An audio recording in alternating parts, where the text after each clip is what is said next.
नमस्कार, मैं हूं आप सभी के साथ वैभव मिश्रा। हमारे खास कार्यक्रम जनता सरकार में बात करेंगे सत्ता के सिंहासन से लेकर जनता के सरोकार तक। आपको बताएंगे प्रदेश सरकार की हर उस योजना के बारे में जो होंगी आपके काम की। बताएंगे प्रदेश सरकार के उन विकास कार्यों के बारे में जिनका सीधा फायदा आपको हो रहा है। तो अगले 30 मिनट तक बने रहिए हमारे साथ और देखते रहिए जनता सरकार।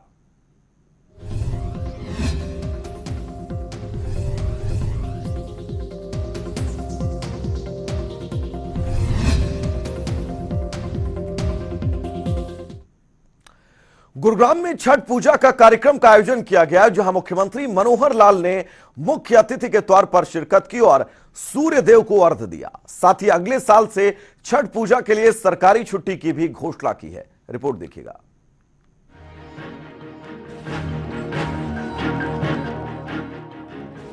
छठ पूजा के मौके पर पूर्वांचल प्रकोष्ठ की तरफ से गुरुग्राम के सेक्टर 10 में छठ पूजा महोत्सव का आयोजन किया गया, जहां मुख्य अतिथि के तौर पर मुख्यमंत्री मनोहर लाल ने शिरकत की। इस दौरान पूर्वांचल प्रकोष्ठ की तरफ से मुख्यमंत्री का जोरदार स्वागत किया गया। इसके साथ ही मुख्यमंत्री मनोहर लाल ने लोगों को संबोधित करते हुए कहा कि छठ पूजा एक बड़ा त्योहार है और इस मौके पर जो लोग यहां पहुंचे हैं उन सभी को छठ पूजा की शुभकामनाएं। बहुत ही प्रसन्नता का विषय है कि आज छठी मैया के इस पवित्र पावन दिवस पर सारे देश भर में अपने जो उत्सव हो रहे हैं, और मुझे जानकारी मिली है कि केवल गुरुग्राम में 40 से ज्यादा जगह पर यह उत्सव हो रहा है। 2 दिन पहले मैं अपने करनाल नगर में था, वहां भी मुझे अपने समाज के लोग सूर्य भगवान मंदिर में मिले थे, वहां भी मैं शुभकामना करके आया था। आज आपको इस अवसर पर बहुत बहुत बधाई, बहुत बहुत शुभकामना। वहीं सीएम मनोहर लाल ने कहा कि हरियाणा में जो व्यक्ति बाहर से आकर 5 साल तक हरियाणा में रहता है तो उसे पहचान पत्र हरियाणा में आसानी से मिल जाता है। हरियाणा सरकार ने इस प्रक्रिया को भी काफी आसान किया है। देश में बाहर से आकर के 5 साल तक कोई रहता है, अपने कामकाज के लिए आता है, हम उसको हरियाणा का डोमिसाइल दे देते हैं, हरियाणवी बन जाता है। इसलिए आप लोगों को हर प्रकार का मान सम्मान, किसी प्रकार की कोई कठिनाई आपके पास आए तो स्थानीय हमारे जो भी नेता हैं, आपके पार्षद हैं, आपके यहाँ के विधायक हैं, या फिर पूर्वांचल प्रकोष्ठ के जो हमारे कार्यकर्ता हैं, नेता हैं, उनके माध्यम से कभी भी कोई ऐसा अवसर आए जब आपको हरियाणा सरकार की जरूरत पड़े, आप आधी रात को भी अगर कोई बात कहेंगे, तुरंत सवेरे होने तक पहले शाम पूरी कर दी जाएगी। इसके अलावा मुख्यमंत्री ने कहा कि छठ पूजा के दौरान सूर्य को अर्घ्य देने के लिए कोई सुनिश्चित घाट नहीं है। इसके लिए अगले साल तक एक जगह को सुनिश्चित करके वहां बड़ा घाट बनाया जाएगा। मुझे बताया गया कि यहाँ बड़ी संख्या में हमारे पूर्वांचल के बंधु रहते हैं। छठ पूजा के नाम से कोई घाट नहीं है। साल में 2 बार छठ पूजा का कार्यक्रम आता है, एक बार मार्च में आता है और एक बार कार्तिक के महीने में आता है। बहुत उत्सव आते हैं कार्तिक के महीने में। अभी दीपावली होके गई है, भैया दूज होके गई है, आज छठ पूजा का दिन है। तो इस अवसर पर मैं आपके जो समाज के यहाँ लोग हैं, उनकी जो भी इकाई होगी, उनको कहूंगा कि कोई एक ऐसा स्थान जहां पानी का स्रोत हो, पानी पर्याप्त हो, बिना पानी के घाट बनाने का कोई अर्थ नहीं है। आप 2, 4, 5 टैंकर ला के पानी भर भी लोगे, उसमें कितने लोग वहां सूर्य देवता को अर्घ दे लेंगे और कितने वहां स्नान कर लेंगे, कितने वहां पूजा कर लेंगे। तो खुला पानी जहां कहीं हो, ऐसे स्थान पर अगले वर्ष से पहले एक जगह पर छठ पूजा का घाट जरूर बनवा दिया जाएगा। वहीं सीएम ने बताया कि छठ पूजा के लिए करनाल में घाट बनाया गया, जिसका हाल ही में उद्घाटन किया गया, जहां हजारों लोग छठ पूजा कर रहे होंगे। क्योंकि हमने अभी करनाल में एक घाट बनवाया है, सुरजीत जी को पता होगा, परसों ही मैं उद्घाटन करके आया उसका। तो वहां नहर चलती है, नहर के उसकी किनारे पर 2700 फुट लंबा घाट बनाया गया। हजारों लोग वहां अर्घ पूजा इस समय कर रहे होंगे, मैं ऐसी कल्पना वहां कर रहा हूं। इसके अलावा मुख्यमंत्री ने घोषणा करते हुए कहा कि अगले साल से छठ पूजा के दिन सरकारी छुट्टी होगी। तो भाइयों बहनों, आज का दिन अवकाश का दिन तो नहीं है, लेकिन मैं घोषणा करता हूं, आज तो चला गया, अगली बार से इस दिन को, छठ पूजा को ऐच्छिक अवकाश ये घोषित किया जाता है। वहीं मुख्यमंत्री मनोहर लाल ने सूर्य देव को अर्घ्य दिया और आरती की। इस दौरान सीएम ने जो घोषणाएं की, उससे पूर्वांचल के तमाम लोग काफी खुश नजर आए। जनता टीवी के लिए ब्रजेंद्र कुमार की रिपोर्ट। वहीं हरियाणा के मुख्यमंत्री मनोहर लाल ने गुरुग्राम में राजा नाहर सिंह के वंशज नरवीर सिंह तेवतिया और हरवीर सिंह तेवतिया समेत नाहरगढ़ उत्थान संघ के अध्यक्ष अनिल डागर से मुलाकात की। इस दौरान उन्होंने मुख्यमंत्री को 9 जनवरी को मनाए जाने वाले राजा नाहर सिंह के बलिदान दिवस के कार्यक्रम का न्योता दिया। इस दौरान उन्होंने राजा नाहर सिंह का चित्र मुख्यमंत्री को भेंट किया। यह कार्यक्रम लाल किले पर आयोजित किया जाएगा। इसके साथ ही उन्होंने प्रधानमंत्री को न्योता भेजने का आग्रह किया है।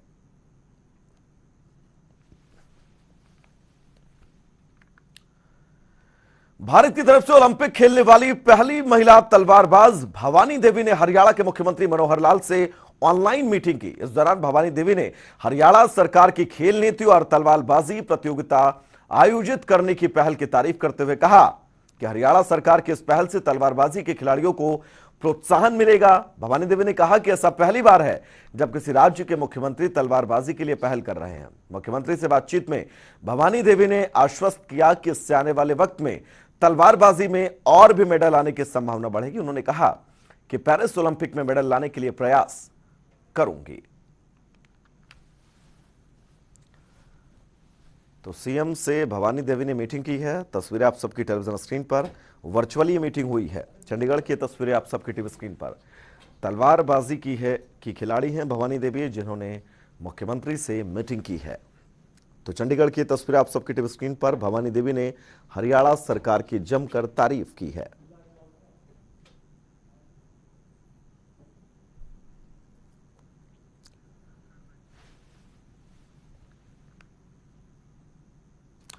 हिसार में बनाए जाने वाले अंतर्राष्ट्रीय एयरपोर्ट के संचालन को लेकर मंगलवार देर शाम को मुख्यमंत्री मनोहर लाल की अध्यक्षता में बैठक का आयोजन किया गया, जहां मुख्यमंत्री को यह अवगत कराया गया कि हिसार के अंतर्राष्ट्रीय एयरपोर्ट का रनवे आगामी मई 2022 तक तैयार हो जाएगा और इस कड़ी में सितंबर 2022 तक एयरपोर्ट में लाइटिंग का काम भी पूरा कर लिया जाएगा। साथ ही बैठक में मुख्यमंत्री को अवगत कराया गया कि हिसार के विकास को लेकर एक कमेटी का गठन किया गया ताकि हिसार को एक सुव्यवस्थित शहर बनाया जा सके। इसी तरह हिसार एयरपोर्ट पर आने और जाने के लिए मिर्जापुर और डूंगरपुर पर क्लोवर कनेक्टिविटी का एक प्रस्ताव तैयार किया जाएगा और इस प्रस्ताव को केंद्र सरकार को भेजा जाएगा ताकि सुगम आवागमन सुनिश्चित हो सके। इसी तरह बैठक में बताया गया कि हिसार एयरपोर्ट पर अंतर्राष्ट्रीय फ्लाइट्स को भी पार्किंग करने की सुविधा उपलब्ध होगी। इसके अलावा एयरपोर्ट पर 2 अलग अलग टर्मिनलों का भी निर्माण किया जाएगा, जिनका दिसंबर के अंत तक डिजाइन तैयार किया जाएगा। इसके अलावा हिसार एयरपोर्ट पर ट्रेन या मेट्रो की सुविधा देने पर संभावनाएं तलाशी जा रही हैं ताकि यात्रियों को किसी भी तरह की दिक्कत ना हो और कार्गो की सुविधा भी आसान हो सके। देश के सर्वश्रेष्ठ 3 पुलिस थानों में से हरियाणा के जिला फतेहाबाद के भट्टू कला पुलिस थाने को चयनित किया गया, जो कि हरियाणा और हरियाणवी पुलिस के लिए गर्व की बात है। यह जानकारी हरियाणा के गृह मंत्री अनिल विज ने दी। उन्होंने बताया कि आगामी 19 नवंबर 2021 को लखनऊ में आयोजित होने वाली पुलिस महानिदेशकों और पुलिस महानिरीक्षकों की कॉन्फ्रेंस में पुलिस थानों के एसएचओ को ट्रॉफी देकर सम्मानित किया जाएगा। अनिल विज ने बताया कि इस संबंध में केंद्रीय गृह मंत्रालय की ओर से एक लेटर प्राप्त हुआ, जिसमें भट्टू कला के एसएचओ को सम्मानित करने के लिए लखनऊ में आयोजित होने वाले कार्यक्रम में आमंत्रित किया गया। तो वहीं अनिल विज ने भट्टू कला पुलिस थाने के एसएचओ को टेलीफोन कर बधाई और शुभकामनाएं दी।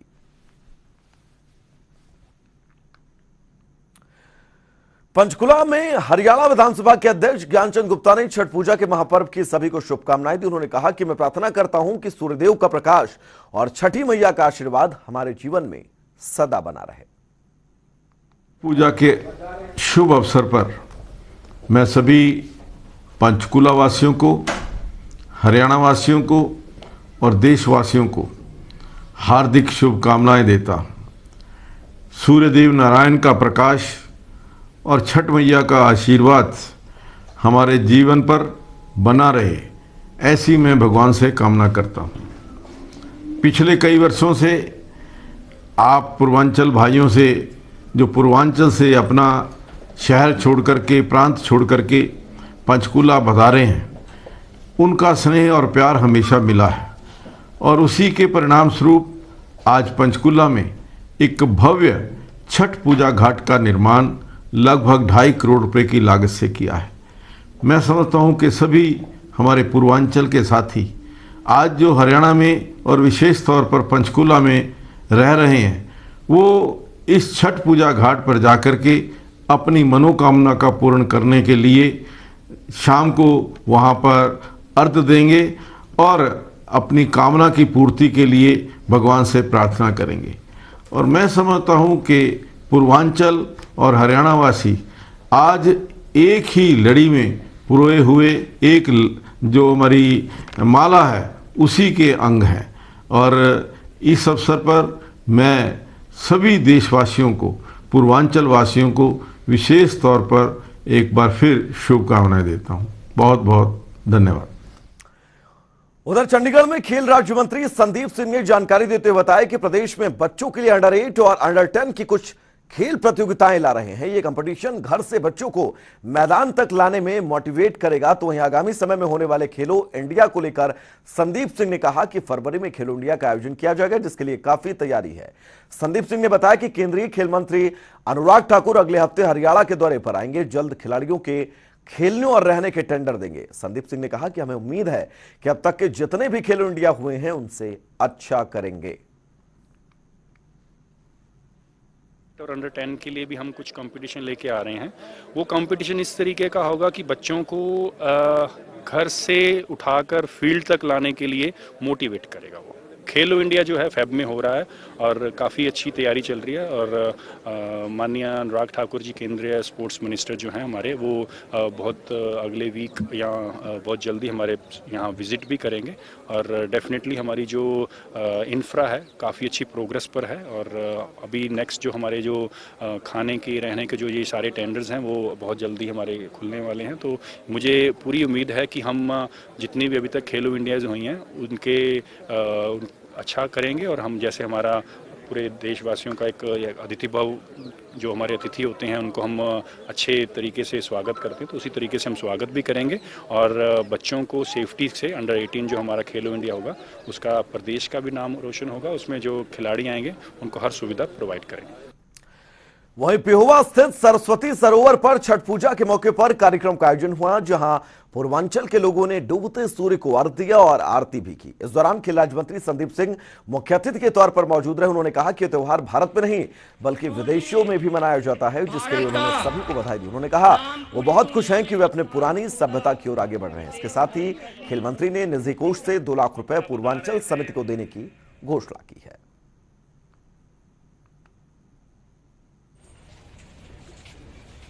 दीपावली के 6 दिन बाद इसको मनाया जाता है। बहुत साल पहले मैं एक दिन मुंबई में था और मेरा जो होटल था वो समुद्र के किनारे था। मैं लगातार 4-5 दिन वहां रुका। दीपावली से अगले 2 दिन बाद मैं वहां पहुंचा था। तो मुझे नहीं पता था उस समय कि दीपावली के 6 दिन बाद छठ पूजा होती है। मैं सुबह सुबह अपना निकला समुद्र के किनारे दौड़ने के लिए, तो वहां देखा पांव रखने की जगह नहीं है। तो मैंने पूछा, भाई आज क्या हुआ भाई, इतनी भीड़? तो पता चला कि यहाँ पर छठ पूजा के लिए सभी जिनके अंदर आभार है, जिनके अंदर अपनी रिलीजियस को, अपने धार्मिक को आगे बढ़ाने की है, वो पूजा करने के लिए यहाँ पर आए हैं। तो वहीं सोनीपत में सहकारिता मंत्री डॉक्टर बनवारी लाल ने विधिवत रूप से हवन यज्ञ करके पेराई सीजन का शुभारंभ किया। वहीं डॉक्टर बनवारी लाल ने कहा कि 5 जुलाई को सभी 11 शुगर मिल के किसानों की पेमेंट का भुगतान भी कर दिया गया। किसी किसान का कोई बकाया नहीं रहा और समय पर किसानों का गन्ना क्रश करवाया जाएगा, जिससे किसानों को परेशानी ना हो। रिपोर्ट देखिएगा।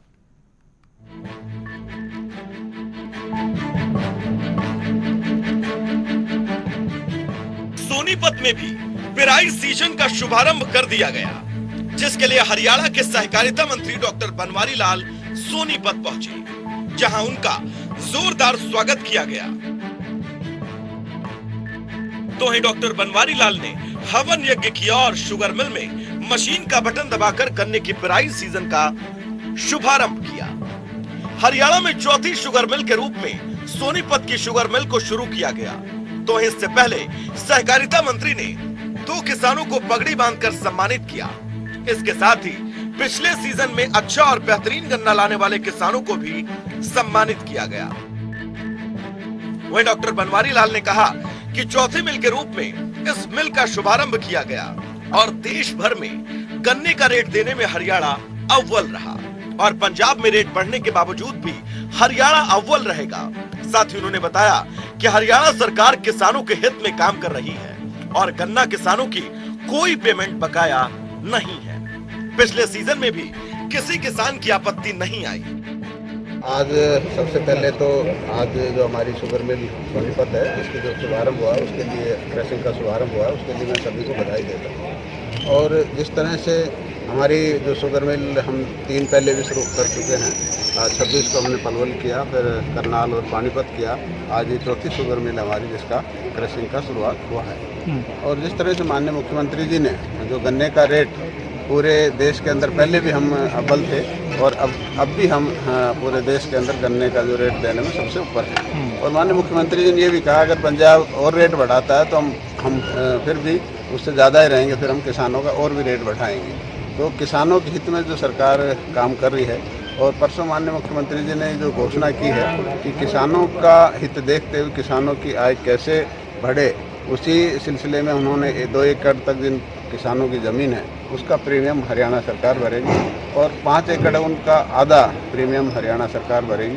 तो ये किसानों के लिए एक बहुत बड़ी राहत है। लेकिन उसके बावजूद भी उन्होंने ये कहा कि ये तो सरकारी मुआवजा है, लेकिन एक प्रधानमंत्री फसल बीमा योजना में उनको आना चाहिए सबको और उसका मुआवजा ज़्यादा मिलता है।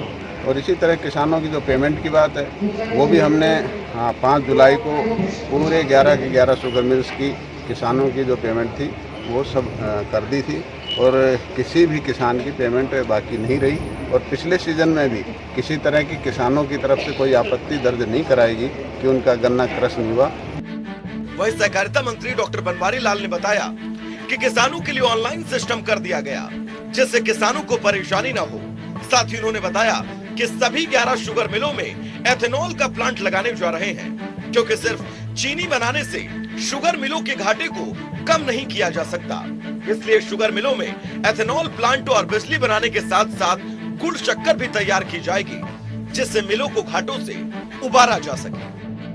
जिस तरह से अभी परसों माननीय मुख्यमंत्री जी ने शाहबाद के अंदर 60 के LPD का जो इथेनॉल प्लांट का उद्घाटन किया है और उसी सिलसिले में हम पूरी जितने हमारी 11 की 11 कोऑपरेटिव शुगर मिल्स हैं उनके अंदर भी इथेनॉल प्लांट लगाने जा रहे हैं, क्योंकि खाली चीनी बनाने से जो हमारी मिलों का घाटा वो पूरा नहीं हो पाता। तो उसके घाटे को पूरा करने के लिए हमें और कुछ जैसे कोजनरेशन बिजली है, इथेनॉल है, या जैसे हमने गुड़ और शक्कर भी बनाने का किया है, या बगास से जैसे ब्रैकेट बनाए थे, या रोहतक के अंदर हमने रिफाइंड शुगर बनाई थी। तो ये सब चीज़ें हमें करनी पड़ेंगी, तभी हम जो मिल हमारी इनको घाटे से उबार सकते हैं। वहीं उन्होंने बताया कि केंद्र सरकार ने किसान हित में 3 कानून बनाए और अगर कानूनों में कोई कमी है तो बताएं, उनमें हम सुधार करेंगे। सरकार किसानों के पक्ष में है, इसीलिए बातचीत से यह मसला हल हो सकता है। देखो, देश की सरकार माननीय नरेंद्र भाई मोदी के नेतृत्व में जो सरकार चल रही है किसान हित से और किसानों के हित में ही जो कानून बनाए गए, लेकिन फिर भी जो हमारे किसान मोर्चा के जो पदाधिकारी हैं वो कहते हैं किसानों के हित में नहीं है। लेकिन सरकार बार बार किसानों को बुलाती है कि भाई आप इसमें बताएं क्या खराब है, अगर जो भी इसमें किसान के हित में नहीं उसको हम निकालेंगे, उसमें हम सुधार करेंगे। तो मैं किसानों से यही अपील करना चाहता हूँ कि बैठ के बात करें सरकार से, और जो भी जो समाधान निकलेगा बात से निकलेगा। और सरकार किसानों के विरोधी नहीं है, सरकार किसानों के पक्ष में ही है। दरअसल सोनीपत शुगर मिल की पिराई क्षमता 22,000 क्विंटल गन्ना प्रतिदिन थी। सोनीपत शुगर मिल ने पिछले पिराई सेशन में 32 लाख क्विंटल से ज्यादा गन्ने की पिराई की थी, लेकिन पिराई सत्र काफी लंबा चला था। मई महीने में गर्मी बढ़ने से ब्रेकडाउन की घटनाएं बढ़ी। गन्ने के समय पर पिराई हो सके, इसके लिए सोनीपत मिल प्रशासन को अपना कुछ गन्ना गोहाना शुगर मिल में भी ट्रांसफर करना पड़ा। ऐसे में इस बार समय रहते पूरे गन्ने की पिराई हो सके, इसके लिए पिछले साल की अपेक्षा जल्दी ही पिराई सेशन की शुरुआत कर दी गई। जनता टीवी के लिए सोनीपत से राम सिंह मार की रिपोर्ट। तो रोहतक में 66वें गन्ना पिराई सेशन का शुभारंभ सहकारिता मंत्री डॉक्टर बनवारी लाल ने किया। इसके पहले शुगर मिल में हवन भी किया गया। उस मौके पर मुख्य अतिथि बनवारी लाल ने मीडिया कर्मियों से बातचीत करते हुए कहा कि किसानों का एक एक गन्ना खरीदा जाएगा, किसानों को समय पर भुगतान किया जाएगा।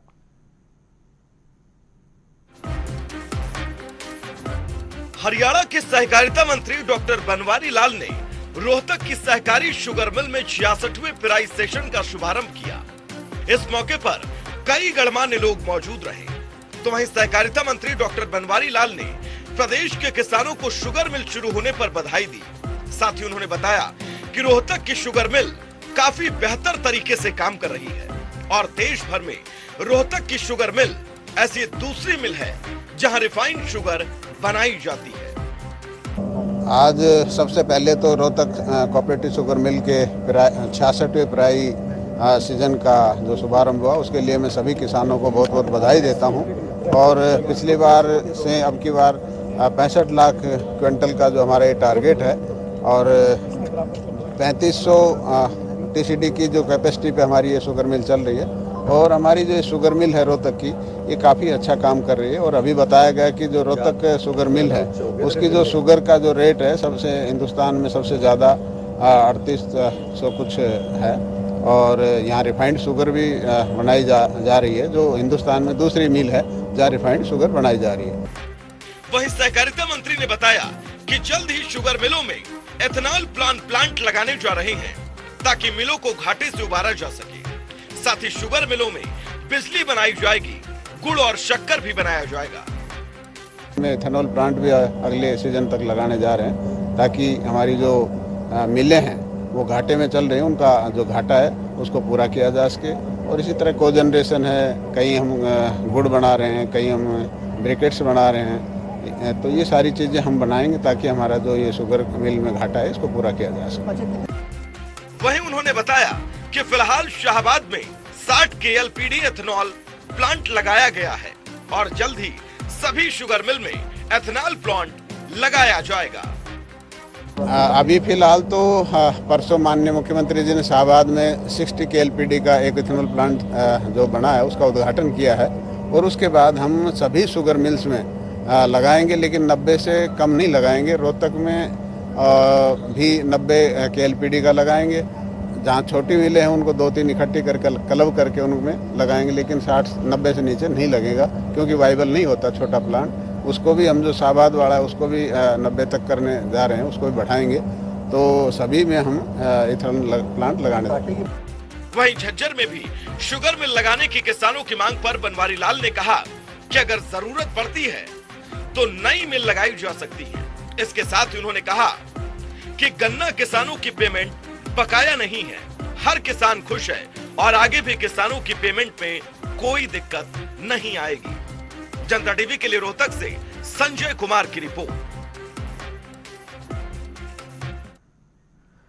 तो वहीं सोनीपत जिले में आजादी का अमृत महोत्सव मनाया गया। उस उत्सव के दौरान अखिल भारतीय जागरूकता अभियान के तहत एक कानूनी विधिक मेगा मेले का आयोजन किया गया। इस मेले में सरकारी और गैर सरकारी विभागों की योजनाओं के संबंध में कई स्टॉल लगाए गए।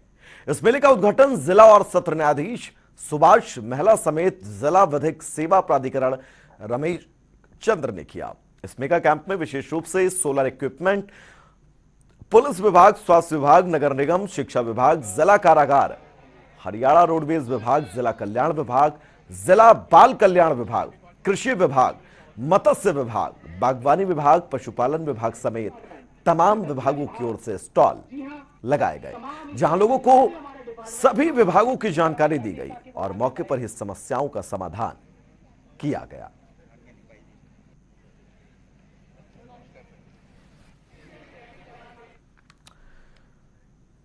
वहीं यमुनानगर जिले के उपायुक्त पार्थ गुप्ता बुधवार को रातद्वार पहुंचे, जहां उन्होंने अंत्योदय सरल केंद्र और तहसील का औचक निरीक्षण किया। इस दौरान पार्थ गुप्ता ने सभी कर्मचारियों के कामकाज का निरीक्षण करते हुए तेजी से काम करने के निर्देश दिए।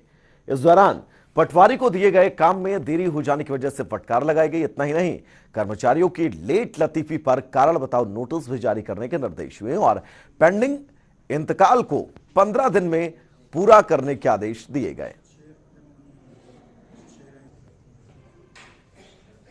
रादौर सब डिवीज़न में अंत्योदय सरल केंद्र का और तहसील ऑफिस का जो है आज विज़िट किया गया और जो पेंडिंग काम थे जी वहाँ पर उसके बारे में जो है रिपोर्ट ली गई और एक जो है इंतकाल जो काफ़ी समय से पेंडिंग थी, करीबन चौथे महीने से पेंडिंग थी, तो उसके लिए पटवारी को शो कॉज नोटिस जो है जारी करने का आदेश दिए गए। देखिए यहाँ पे जो है मिनी सेक्रेटेरिएट बनने का प्रपोजल जो है गया हुआ है, तो उसी के लिए जो है ये ज़मीन जो है आइडेंटिफाई करके हमने चुन के ऊपर भेजी हुई है।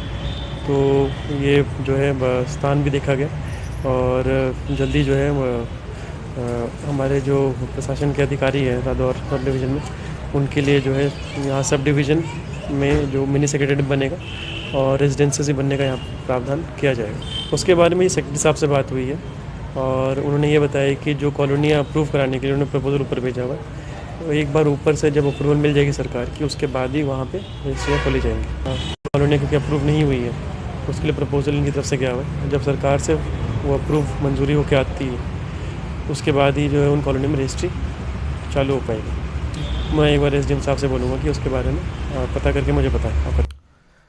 चल रुकेंगे एक बहुत छोटे से ब्रेक के लिए, कहीं जाइएगा नहीं। जनता टीवी पर खबरों का सफर लगातार जारी रहेगा। नमस्कार।